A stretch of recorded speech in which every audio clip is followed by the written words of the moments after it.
ರಂಜಾನ್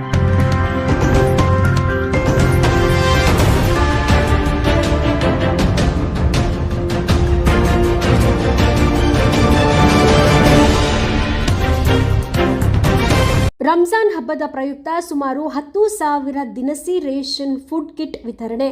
ಇಂದು ಪುಲಕೇಶಿ ನಗರ ವಿಧಾನಸಭಾ ಕ್ಷೇತ್ರದ ಶಾಸಕರಾದ ಸನ್ಮಾನ್ಯ ಶ್ರೀ ಎಸಿ ಶ್ರೀನಿವಾಸ್ ರವರ ನೇತೃತ್ವದಲ್ಲಿ ಪುಲಕೇಶಿ ನಗರ ವ್ಯಾಪ್ತಿಯ ಪೆರಿಯಾರ್ ನಗರ ಫುಟ್ಬಾಲ್ ಮೈದಾನದಲ್ಲಿ ರಂಜಾನ್ ಹಬ್ಬದ ಪ್ರಯುಕ್ತ ಕ್ಷೇತ್ರದ ಎಲ್ಲ ಜನತೆಗೆ ಸುಮಾರು 10,000 ದಿನಸಿ ರೇಷನ್ ಫುಡ್ ಕಿಟ್ ವಿತರಣೆ ಕಾರ್ಯಕ್ರಮಕ್ಕೆ ಮುಖ್ಯ ಅತಿಥಿಗಳಾಗಿ ಕರ್ನಾಟಕ ಸರ್ಕಾರದ ಮಾನ್ಯ ವಸತಿ ಸಚಿವರಾದ ಸನ್ಮಾನ್ಯ ಶ್ರೀ BZ ಜಮೀರ್ ಅಹಮದ್ ಖಾನ್ ರವರು ಹಾಗೂ ಕ್ಷೇತ್ರದ ಬ್ಲಾಕ್ ವಾರ್ಡ್ನ ಅಧ್ಯಕ್ಷರುಗಳು, ಮಾಜಿ BBMP ಸದಸ್ಯರುಗಳು, ಹಿರಿಯ ಯುವ ಮುಖಂಡರುಗಳು ಜೊತೆಗೂಡಿ ಕಾರ್ಯಕ್ರಮವನ್ನು ಯಶಸ್ವಿಗೊಳಿಸಲಾಯಿತು. ಇದೇ ಸಂದರ್ಭದಲ್ಲಿ ಶಾಸಕರಾದ ಸನ್ಮಾನ್ಯ ಶ್ರೀ ಎಸಿ ಶ್ರೀನಿವಾಸ್ ರವರು ಮಾತನಾಡಿ, ನಮ್ಮ ಕ್ಷೇತ್ರದ ಮತಬಾಂಧವರಿಗೆ ನಮ್ಮ ಸರ್ಕಾರದಿಂದ ಮಾಡುತ್ತಿರೋ ಎಲ್ಲ ಕಾರ್ಯಕ್ರಮಗಳು, ಮುಖ್ಯಮಂತ್ರಿಗಳ ಸನ್ಮಾನ್ಯ ಶ್ರೀ ಸಿದ್ದರಾಮಯ್ಯರವರಿಗೆ, ಉಪಮುಖ್ಯಮಂತ್ರಿಗಳು ಹಾಗೂ ಕೆಪಿಸಿಸಿ ಅಧ್ಯಕ್ಷರಾದ ಸನ್ಮಾನ್ಯ ಶ್ರೀ DK ಶಿವಕುಮಾರ್ ರವರಿಗೆ, ದಿನನಿತ್ಯ ನಮಗೆ ಸ್ಪಂದಿಸುತ್ತಿರುವ ಸಚಿವರಾದ ಸನ್ಮಾನ್ಯ ಶ್ರೀ BZ ಜಮೀರ್ ಅಹಮದ್ ಖಾನ್ ರವರಿಗೆ ತುಂಬು ಹೃದಯದ ಧನ್ಯವಾದಗಳು ಎಂದು ತಿಳಿಸಿದರು.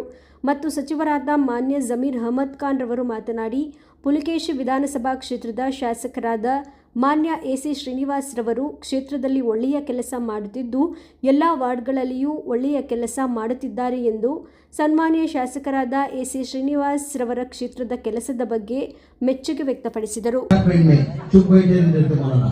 डिपार्टमेंट के जो डिपार्टमेंट के उनके कॉन्स्टिट्यूंसी के अंदर जो जरूरत है उनके हर डिपार्टमेंट के मिनिस्टर को लगातार ये लोग कोशिश करके जद्दोजहद करके काम लेने की कोशिश करें.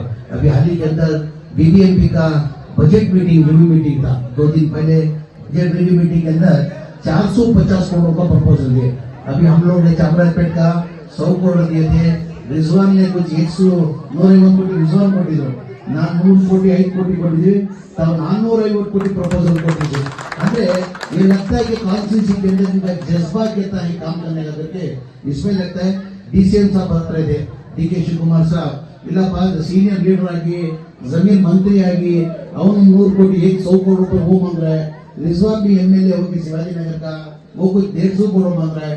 तू 450 करोड़ मांग रहा है. तो नहीं साहब मेरा बहुत दिन से डेवलप नहीं हुआ, गरीबी बहुत है, बहुत काम होने का बाकी है. मेरे को 450 करोड़ चाहिए करके इन DCM समझे. इससे ये लगता है कि उनके पुलकेशी नगर कॉन्स्टिट्यूंसी के अंदर वो डेवलप करना चाहते करके उससे उसका अंदाजा लगता है. उसके साथ साथ में मेरे भी डिपार्टमेंट मेरे भी इलाके के अंदर यानी तालीम के अंदर हमारे मुसलमान बहुत पीछे है. इधर कोई 2-3 एकड़ जगह में रहता हूँ. MDRS स्कूल डालो करके रेसिडेंट स्कूल डालो करके भी इनका प्रपोजल ನಾನು ಕೊಟ್ಟಿರೋದು MDR स्कूल को वो सैंक्शन ಮಾಡಿಕೊಟ್ಟಿದ್ದೀನಿ. उसके साथ साथ में पिछली बार में माइनॉरिटी कॉलोनीज करके जो CM का जो ग्रांट है उसके अंदर पुलकेशी नगर को 20 करोड़ दिया था. इस बार अखंड एसी श्रीनिवास मूर्ति साहब आके मेरे पास ये बार हमारी माइनॉरिटी एरिया के अंदर बहुत से काम बाकी है करके ऑलरेडी PWD के थ्रू 30 कोटी कोटी 30 करोड़ रुपए देखो हमारा डेवलपमेंट के अंदर इन्हें धीरे धीरे काम कर रहे हैं. मेरी उम्मीद है कि एसी श्रीनिवास मूर्ति बेहतर काम करेंगे करके उम्मीद रखते हुए ऐसे ही गरीबों की मदद करना करके अल्लाह से दुआ करते हुए आप सबको रमजान का अभी 4 दिन में ईद है, सबको मेरी तरफ से ईद मुबारक देते हुए आपसे दुआ की दरखास्त करते हुए जब भी आप दुआ करें आपके लिए जो चाहिए मांग लेंगे. उसके बाद अब अल्लाह से ये दुआ करना रमजान के अंदर खासकर ताजुद के वक्त पे जो रोजे की हालत के अंदर जो भी दुआ मांगेंगे अल्लाह कबूल कर देते हैं. तो आप लोग से आज जरा गुजारे आप लोग के लिए जो चाहिए मांगने के बाद तो आप ये दुआ करना के पूरे कर्नाटका के अंदर नहीं पूरे हिंदुस्तान के अंदर जो आजकल जो माहौल चल रहा जो नफरत की का आप लोग अच्छी तरह से जानते हैं कि अब ये दुआ मांगना के हिंदू मुसलमान सिख ईसाई पारसी चाहत मोहब्बत से रहना करके दुआ की दरखास्त करते हुए हमारा इस्लाम धर्म भी नहीं सिखाता था ये मजहब तासुब करना नफरत की करना करके हमारा इस्लाम धर्म भी हमको सिखाया नहीं गया. मजहब नहीं सिखाता आपस में बैर रखना.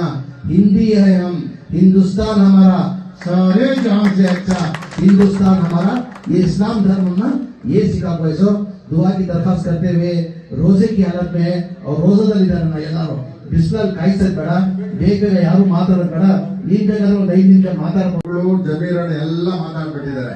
ನಾನು 2 ನಿಮಿಷ ಮುಗಿಸ್ಬಿಡ್ತೀನಿ. ನನಗೆ ಜಮೀರಣ್ಣ ಆಶೀರ್ವಾದದಿಂದ ನೀವೆಲ್ಲರೂ ಸೇರಿ ಕರ್ನಾಟಕ ರಾಜ್ಯದಲ್ಲ ಹೈಯೆಸ್ಟ್ ಲೀಡಲ್ಲಿ ಗೆದ್ದು ಬಿಡಿಸಿದ್ದೀವಿ. ನನ್ನ ಋಣ ಎಷ್ಟಿದೆ ಅಂದ್ರೆ ನನ್ನ ಲೈಫಲ್ಲಿ ಇರೋವರೆಗೂ ನಿಮ್ಗೆ ಋಣ ತೀರ್ಸಕ್ಕಾಗಲ್ಲ, ಅಷ್ಟು ಋಣ ಇದೆ. ಅದಕ್ಕೇನೆ ನಾನು ಡೆವಲಪ್ಮೆಂಟ್ ಮಾಡಬೇಕು ಅಂತ ಸದಾ ಇದ್ದೀನಿ. ಅದರಲ್ಲಿ ನಮ್ಮ ಸರ್ಕಾರದಲ್ಲಿ ನಮ್ಮ ಜಮೀರಣ್ಣವ್ರು ಎಷ್ಟು ಸಪೋರ್ಟ್ ಮಾಡ್ತಾ ಇದ್ದಾರೆ ಅಂದ್ರೆ ಯಾರಿಗೂ ಕೊಟ್ಟಿಲ್ಲ. ನನಗೆ 40 ಕೋಟಿ ಕೊಟ್ಟಿದ್ದಾರೆ ಮೈನಾರಿಟಿ, 40 crores ಇದುವರೆಗೂ ಕೊಟ್ಟಿದ್ರು. ಮೊದಲು 10 ಕೋಟಿ ಕೊಟ್ಟಿದ್ರು, ಮೊನ್ನೆ 30 ಕೋಟಿ ಮೈನಾರಿಟಿ ಡೆವಲಪ್ಮೆಂಟ್. ಟೋಟಲ್ 1,000 ಕೋಟಿವರೆಗೂ ನನ್ನ ಕ್ಷೇತ್ರಕ್ಕೆ ಬಂದಿದೆ ಈ ಗೌರ್ಮೆಂಟ್ ಇಂದ. ಯಾಕಂದ್ರೆ 1000 crores 660 ಕೋಟಿ ನೇತಾಜಿ ನಮ್ಮ MM ರೋಡಿಯಿಂದ ಪ್ಲೇ ಓವರ್ ಆಗಿದೆ, 100 ಕೋಟಿ ವೈಟ್ ಟಾಪಿಂಗ್ ಆಗಿದೆ, ಸುಮಾರು 100 ಕೋಟಿ ಡೆವಲಪ್ಮೆಂಟ್ ಮೈನಾರಿಟಿ ಇದೆ, 40 ಕೋಟಿ ಇದೆ. ಇನ್ನು ನಮ್ಮ BWSSP ಅದೊಂದು 100 ಕೋಟಿ ಬಂದಿದೆ. ಎಲ್ಲಾನು ನಮ್ಮ ಸರ್ಕಾರ ಕೊಟ್ಟಿದೆ. ತಿಂಗಳಿಗೆ 25 ಕೋಟಿ ಗ್ಯಾರಂಟಿಯಿಂದ ನನ್ನ ಕ್ಷೇತ್ರಕ್ಕೆ ಬರ್ತಾ ಇದೆ ಪ್ರತಿ ತಿಂಗಳು. 25 crores. ಅದು ಗೃಹಲಕ್ಷ್ಮಿ ಇರ್ಬೋದು, ಅದು ಕರೆಂಟ್ ಫ್ರೀ ಇರ್ಬೋದು, ಬಸ್ ಫ್ರೀ ಇರ್ಬೋದು, ಇನ್ನ ನಮ್ಮ ಅನ್ನಭಾಗ್ಯದಲ್ಲಿ ಎಲ್ಲ ಸೇರಿ 20 ರಿಂದ 25 ಕೋಟಿ ನಮ್ಮ ಸರ್ಕಾರದಿಂದ, ನಮ್ಮ ಗೌರ್ಮೆಂಟ್ ಇಂದ, ನಮ್ಮ ಜಮೀರಣ್ಣ, ಸಿದ್ದರಾಮಣ್ಣ, DK ಶಿವಕುಮಾರ್ ಎಲ್ಲ ಸೇರ್ಕೊಂಡು ನಮಗೆ ಸಹಾಯ ಮಾಡ್ತಾ ಇದ್ದಾರೆ. ಈ ಸರ್ಕಾರದಲ್ಲಿ ನಾವು ನೆಮ್ಮದಿಯಾಗಿದ್ದೀವಿ. ಆದ್ರೆ ಡೆವಲಪ್ಮೆಂಟ್ ಸ್ವಲ್ಪ ಕಡಿಮೆ ಇದೆ ನನ್ನ ಕ್ಷೇತ್ರದಲ್ಲಿ. ಏನು ನೀರು, ನಂಬರ್ 1 ವಾಟರ್, ರಸ್ತೆ, ಚರಂಡಿ, ಗಾರ್ಬೇಜು, ಮನೆಗಳು, ಇದಕ್ಕೆ ನಾನು ಪ್ರಿಫರೆನ್ಸ್ ಕೊಟ್ಟೆ. ಅದನ್ನೇ ನಾನು ಕೊಟ್ಟಿರೋದು. ಇಷ್ಟು ನಾವು ಈ ಗೌರ್ಮೆಂಟ್ ನಲ್ಲಿ ಮಾಡಿ ಮುಗಿಸಿದ್ರೆ ನಮ್ಮ ಕ್ಷೇತ್ರ ನೆಮ್ಮದಿಯಾಗಿರ್ತದೆ. ಮೇಜರ್ ವಾಟರ್ ಇನ್ನು 30 ಕೋಟಿ JLR ಬಿಡುಗಡೆ ಆಗಿದೆ, ವರ್ಕ್ ಆರ್ಡರ್ ಆಗಿದೆ, ನೆಕ್ಸ್ಟ್ ವೀಕ್ ಉದ್ಘಾಟನೆ. 30 ಕೋಟಿ JLR.